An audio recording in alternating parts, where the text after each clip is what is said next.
Eh bien, salut à tous, c'est Vince alias Amir Game et on se retrouve une nouvelle fois sur ce format pour le moins dégueulasse. Bon, déjà, je suis vraiment surpris par vos retours sur ma première vidéo rédaction sur la bande-annonce du futur film Resident Evil. Et je me suis dit que du coup j'allais renouveler ça, exactement comme vous me l'avez demandé dans les commentaires. Sauf que là cette fois-ci on est sur du DC Fandom car le DC Fandom a eu lieu la veille où je sors cette vidéo. On a diffusé les nouveaux trailers des futurs films DC et là je me suis dit que j'allais pouvoir interagir avec ceux qui m'intéressent le plus, notamment The Flash en entrée et évidemment The Batman en plat de résistance. Alors mon frère a vu la première vidéo, il m'a dit « Ah, attention, tu filmes pas de face » et donc c'est un peu dérangeant, et c'est vrai, c'est un peu dérangeant. Donc je suis un petit peu pivoté comme ça, de manière à ce qu'on me voit un peu plus de face. Après c'est un peu compliqué parce que mon écran est juste là, et comment je fais pour, comment je fais pour interagir proprement avec le trailer que je vois. Donc on va faire avec, je me penche un peu comme ça, voilà, pour vous parler, et je vais me tourner un tout petit peu ma tête pour le trailer. Exactement comme la dernière fois, j'ai déjà vu les trailers, j'ai tout vu. Voilà, donc ce n'est pas une vraie vidéo réaction, et je pense que ce sera comme ça à chaque fois. Là c'est plus une vidéo où on va gentiment analyser les trailers que j'imagine vous avez déjà vus. Moi je vous invite fortement à les regarder de votre côté, ça dure quelques minutes. Voilà, c'est assez rapide, et là vous allez me dire, mais pourquoi The Flash? Pourquoi tu commences par The Flash et tu ne montres pas directement du The Batman? Eh bien, pour une raison très simple, c'est que The Flash propose un espèce de crossover qu'on attendait tous depuis des années. C'est celui de faire revenir le Batman de Michael Keaton, en plus d'être accompagné apparemment de Ben Affleck. Alors avant d'aller plus loin, n'oubliez pas de vous abonner à ma chaîne YouTube, car là on est à quelques petits pas des 10 000 abonnés, et en plus j'ai quasiment fini ma vidéo FAQ, donc là il vous suffit juste de vous abonner pour qu'on atteigne les 10 000 abonnés, et je poste la vidéo. Voilà, on est vraiment à quelques pas, donc abonnez-vous. On se lance de ce pas le trailer de The Flash.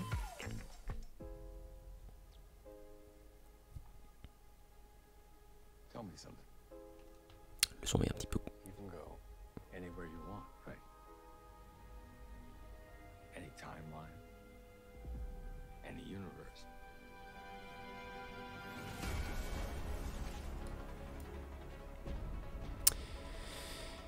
Joli costume moule bite.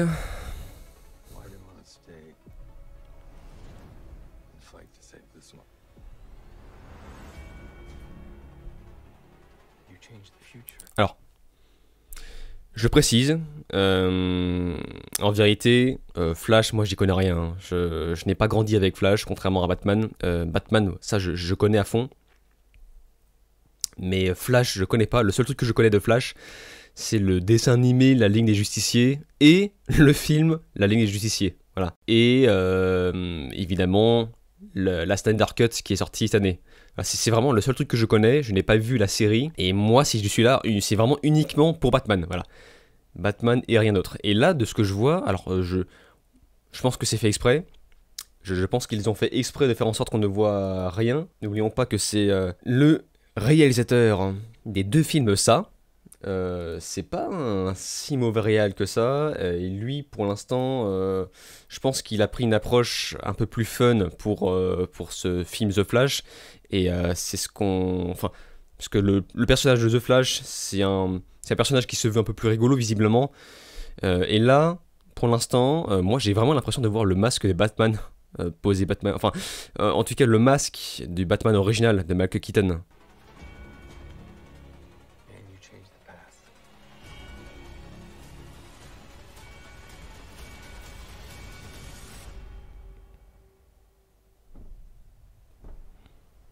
Voilà, le fanservice commence. Bon, évidemment, on reconnaît bien les oreilles, c'est voilà, c'est le Batman Michael Keaton. En fait, vous pouvez pas comprendre ce que je ressens quand je regarde ça. Vous ne pouvez pas comprendre, parce que vraiment, j'ai grandi avec ce Batman, et je regardais tous les jours Batman le défi avec le pingouin. Ça me fait quelque chose. Et ce film, j'irai le voir principalement que pour ça. Bon, même si voilà, le The Flash est un petit peu remonté dans mon estime avec la Snyder Cut, là c'est surtout pour ça que je veux voir le film. En plus ils font tout pour accentuer le fanservice.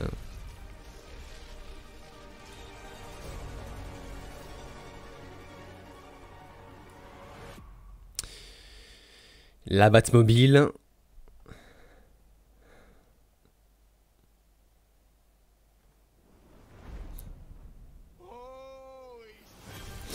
Il y a un truc qui fait un peu rigoler dans ce passage-là, c'est que on l'entend faire le oh les shit, mais enfin, tu connais pas Batman. Enfin, j'imagine que c'est un Batman qui vient d'un autre univers. Et à quel moment enfin, pourquoi t'es surpris de voir cette Batmobile, comme si tu la connaissais depuis ton enfance, alors que, bah en fait, tu ne connais pas ce Batman. Enfin, je sais pas, c'est un peu bizarre. Mais bon, voilà, c'est un petit teaser gentillet, qui montre pas grand chose, mais qui, pour moi, est suffisant pour me mettre l'eau à la bouche. Et rien que pour ça, je veux voir ce film, quoi. Je veux vraiment voir, je veux vraiment revoir qu'est-ce que ça donne à Michael Keaton dans un Batman New Age. Enfin, dans un film The Flash, mais avec un Batman New Age et aux côtés de Ben Affleck. Et vraiment, bon, là pour l'instant, c'est juste un teaser, mais putain, le vrai trailer quand il va arriver. Mes mains vont trembler et voilà. Donc ouais, donc, clairement ça fait partie des films que je vais voir. Là je le dis. L'entrée étant passée, maintenant je vous propose qu'on passe directement au plat de résistance, évidemment avec The Batman. On se lance de ce pas.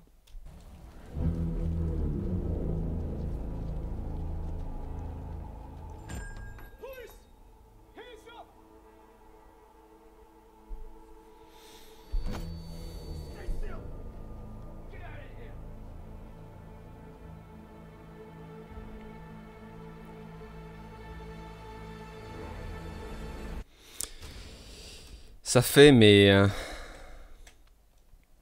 ça fait tellement longtemps qu'on voulait voir l'homme mystère arriver au cinéma, enfin autre que la version Jim Carrey. J'aime beaucoup Jim Carrey, hein, mais c'est juste que la version Forever, c'est bon, enfin on a une autre dose, enfin le côté parodie gluant, et tout le monde pensait que dans le troisième film de Nolan, on aurait Enigma comme méchant principal. Au final, non, on a eu Bane. Pourquoi pas, mais je comprends la volonté de Nolan de ne pas avoir mis l'homme mystère, parce que ça aurait fait un espèce de Joker bis. Pour moi, le Joker de The Dark Knight, c'est déjà un homme mystère. En fait, c'est un petit peu un mélange de plusieurs méchants. Et déjà, il y a le côté Joker, il y a aussi le côté énigme, et c'est complètement ça. Et le fait de faire un homme mystère dans le troisième film, ça aurait fait carrément un doublon. Alors que Bane, bah, c'est différent. Voilà, ça change un peu. Et là, bah, du coup, ça veut dire qu'on aura enfin notre homme mystère, mais dans un film qui se rapproche d'un film de Nolan.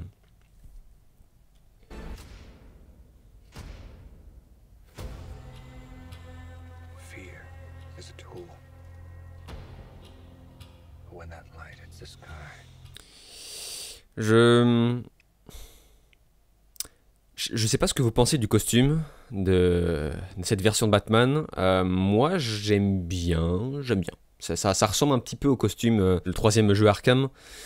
Mais il y a un petit truc qui me dérange, c'est au niveau du casque. Je ne sais pas comment expliquer, mais en fait, ça lui fait une grosse tête et un petit cou, et on dirait qu'il a un gros cerveau. Et c'est le seul truc qui me fascine un peu quand je regarde le casque. Mais sinon, globalement, je trouve que Pattinson, il passe bien.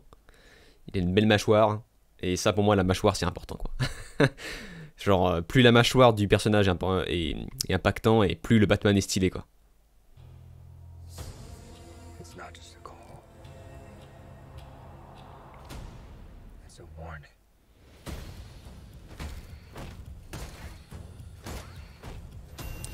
Alors, on ne sait pas si c'est les méchants... Enfin, on ne sait pas à qui appartiennent ces sbires, quoi. Là, sur le coup, je me dis, bah, c'est les sbires du pingouin. Et ça ne peut pas être les sbires de l'homme mystère, parce que le mystère, normalement, c'est censé être un espèce de clodo qui utilise son intelligence pour piéger Batman. Alors que là, le pingouin, c'est plus un mafieux, me semble-t-il, qui... ne serait-ce que dans la version de Tim Burton, il a déjà des sbires qui lui appartiennent. Et dans d'autres versions, c'est plus un espèce de riche qui se frotte à la politique. Et là, normalement, je pense que c'est ses sbires, quoi.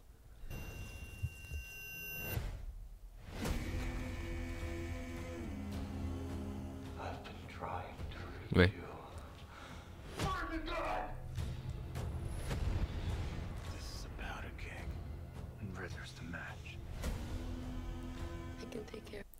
Je suis pas hyper fan des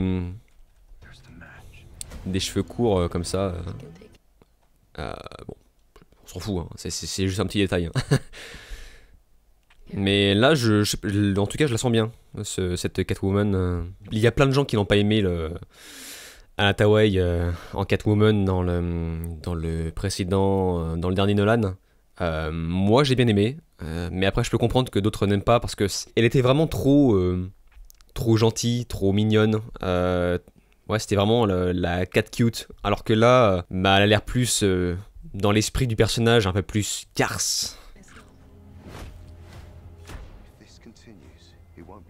Alors bon, Colin Farrell, je crois que c'est Colin Farrell, hein, on va vérifier ça. Ouais, c'est Colin Farrell, donc là ils lui ont posé un espèce de masque, et bah on ne peut pas le reconnaître, voilà, c'est impossible.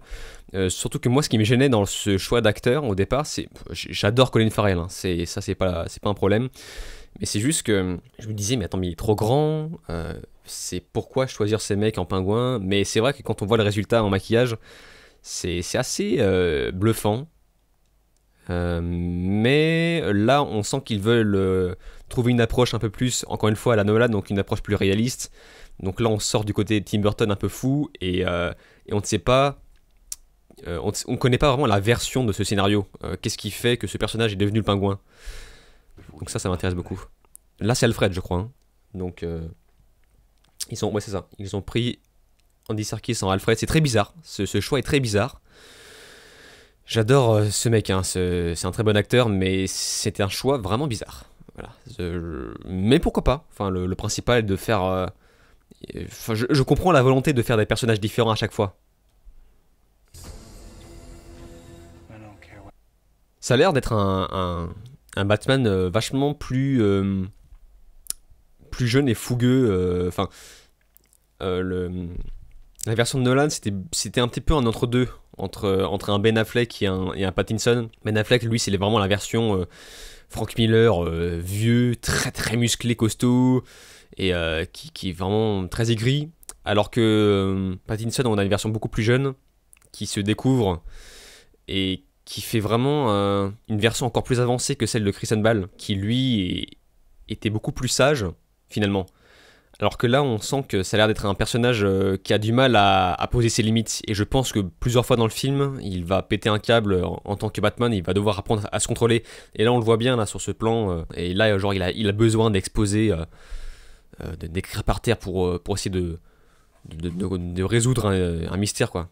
Et ça, c'est vraiment pas mal. Enfin, ce plan est pas mal.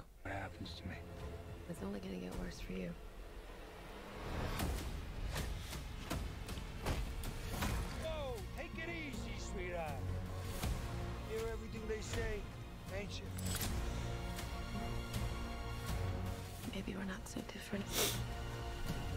Who are you under there?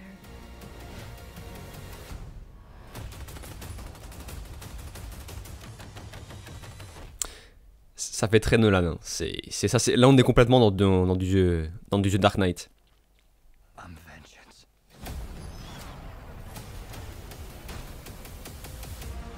Attendez, c'est la Batmobile, ça? Non. Si? C'est la Batmobile, ça? On dirait une caisse normale.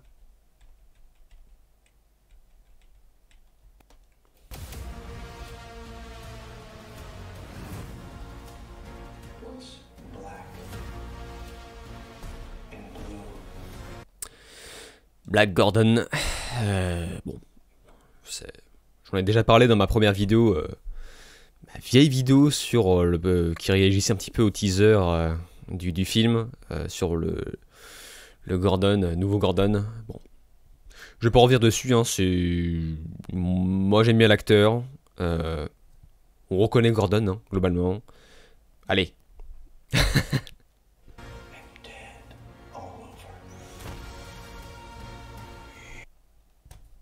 Alors ça c'est un truc que j'ai remarqué dans les films de Warner.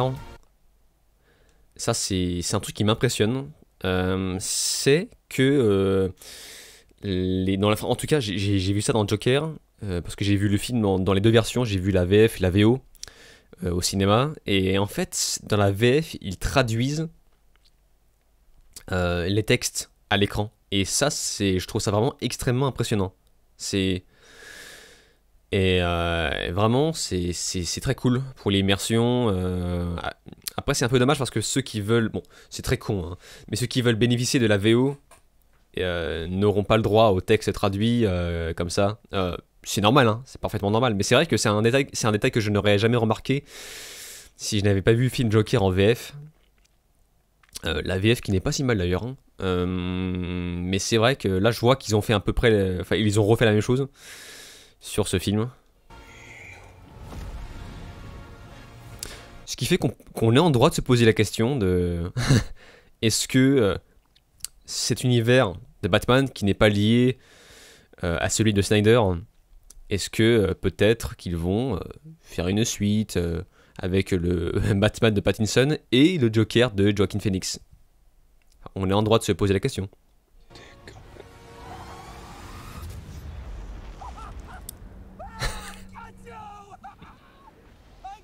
Il est pas mal, hein, Colin Farrell. Hein.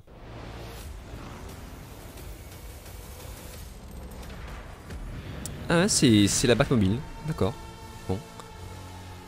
Après, faut pas oublier que, en vrai, dans le Batman de Nolan, c'était rigolo, la Batmobile en tank, mais faut pas déconner non plus, quoi. Faut pas oublier que Batman est censé être discret, et là, je peux comprendre qu'il prenne une voiture un peu plus normale, quoi. Une voiture noire comme ça, qui s'infiltre, je peux comprendre.